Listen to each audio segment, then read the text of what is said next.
தலைமை ஆசிரியர்களுக்கு வாழ்த்துக்களை தெரிவித்துக் கொண்டு உங்களோடு பேசுவதில் மிகுந்த மகிழ்ச்சி அடையும். என் அன்பு பெற்றோர்களே, இது ஒரு பொன்னான தருணம். குழந்தைகள் நம்மால் பூமிக்கு வருகிறார்கள். ஆனால் அவர்கள் நம்முடையவர்கள் இல்லை என்பதை நாம் உணர்வோடு குழந்தைகளின் முன்னேற்றத்திற்கான பாதையில் நாம் முதலடி எடுத்து வைக்கிறோம்.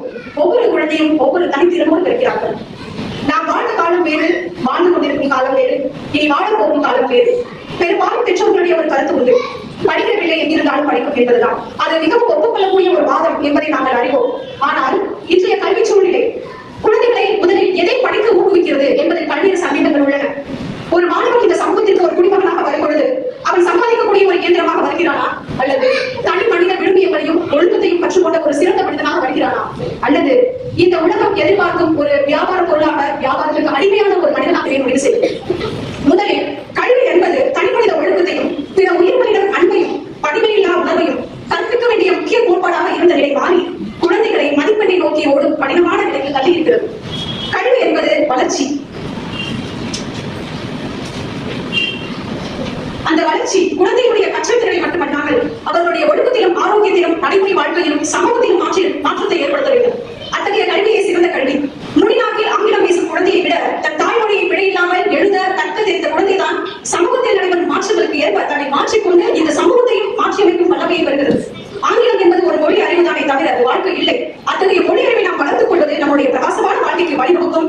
அதே சமயம் தாய்மொழியை கற்பது நம்முடைய தனிமனித வளர்ச்சிக்கும் சமூக முன்னேற்றத்திற்கும் சிறந்த வாழ்க்கைக்கான அடித்தளத்திற்குமான கல்வியாக அமையும். இது தவிர கணித அறிவு, அறிவியல் அறிவு, சமூக பற்றிய சமூக அறிவு இவை அனைத்தும் குழந்தைகளுக்கு சமமாக கற்பிக்கப்பட வேண்டும்.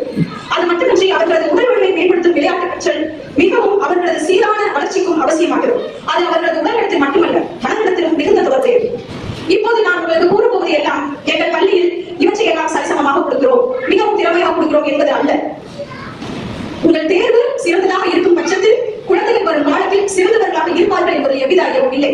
வெறும் அடிப்படை கல்விதானே, அதை சாதாரணமாக படித்தால் போதும் என்பது பெற்றோரின் மனநிலையாக இருக்கலாம். ஆனால் இந்த அடிப்படை கல்வி ஒரு குழந்தையின் வருங்காலத்தை வடிவமைக்கிறது என்றால் அதற்கு நாம் எவ்வளவு முக்கியத்துவம் தர வேண்டும் என்பதை பெற்றோர்கள் உணர வேண்டும். ஒரு குழந்தை அடிப்படையில் எவ்வளவு ஆழமாக ஆர்வத்துடன் கல்வியை கற்கிறார்களோ அதுவே அக்குழந்தையின் சிறந்த எதிர்காலத்திற்கு அடித்தளமாக அமைகிறது.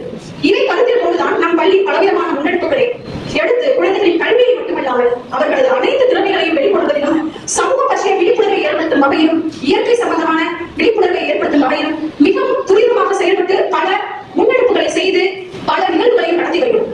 ஒரு குழந்தையை பாராட்டுவதும் பரிசு கொடுப்பதும் குழந்தையின் மனநிலத்தில் மிகப்பெரிய நேர்மறை ஆற்றலை, பாசிட்டிவ் வைப்ரேஷன் எனக்கூடிய நேர்மறை ஆற்றலை ஏற்படுத்துகிறது. ஒரு குழந்தையை தொடர்ந்து திட்டும் போதும் அடிக்கும் போதும் நெகட்டிவ் இம்பாக்ட் எனப்படும் மனநிலத்தில் மிகப்பெரிய எதிர்மறை ஆற்றலை வெளிப்படுத்துகிறது. இலக்கிய மனமுடைய குழந்தைகளை வலுவான அறிவுள்ள குழந்தைகளாக மாற்றுவது ஒரு ஆசிரியரின் கையில் மட்டுமே உள்ளது. ஆசிரியர்கள் பெரும் ஊதியத்திற்காக வேலை செய்யும் பணியாளர்கள் அல்ல. ஒரு சிலையை செதுக்கும் சிற்பி எவ்வளவு நுணுக்கமாக கவனமாக அந்த சிலையை செதுக்குவாரோ அது போன்று ஒவ்வொரு குழந்தையின் குணநலத்தை அறிந்து அதற்கேற்றவாறு அவர்களை செதுக்கி சமூகத்திற்கு சிறந்த குடிமகனாக மாற்றித் தருவதை ஆசிரியர் இன்னொரு பெற்றோராகவே செயல்படுகிறார்கள். அதனால்தான் உலகில் மிகவும் உன்னதமான பணிகள் இரண்டு. ஒன்று மருத்துவ பணி, மற்றொன்று ஆசிரியர் பணி. மருத்துவ பணி உயிரை காப்பாற்றும், ஆசிரியர் பணி இந்த சமூகத்தையே மாற்றும். ஒரு நாட்டை வளமாக்க வேண்டும் என்று நினைத்தால் அந்நாட்டில் கல்வி அறிவை பெருக்கினால் போதும். அதே சமயம் ஒரு நாட்டை அழிக்க வேண்டும் என்று நினைத்தால் அந்நாட்டு மக்களை கல்வி அறிவு பெறவிடாமல் அறியாமையில் வீழ்த்தினால் போதும். கல்விக்கு அத்தனை மிகப்பெரிய சக்தி உண்டு. அந்த கல்வியை தரமானதாகவும் குழந்தைகளுக்கு எளிதில் புரியும் வகையிலும் அவர்களின் நேர்மறை ஆற்றலை தூண்டி அவர்களுடைய திறமையை அவர்களையே அறிய வைத்து மேலும் அவர்களை வல்லவராக்குவதில் எங்கள் பள்ளி தனி திறனோடு செயல்படுகிறது. பெற்றோர்களே, நாம் சேர்த்து வைக்க வேண்டியது குழந்தைக்கு ஆடம்பரமான சொத்துக்கள், நகை, பணம் என்பதையெல்லாம் தாண்டி கல்வியை மட்டும்தான். அந்த கல்விதான் எவ்வளவு இடர்கள் வந்தாலும் ஒரு மனிதன் வாழ கை கொடுக்கும். அதனால்தான் திருவள்ளுவர் செல்வத்துள் செல்வம் செவி செல்வம் என்று செல்வத்தில் எல்லாம் பெரிய செல்வம் நம் காதால் கேட்கும் கல்வி செல்வம் மட்டும்தான் என்று உணர்த்திவிட்டார்.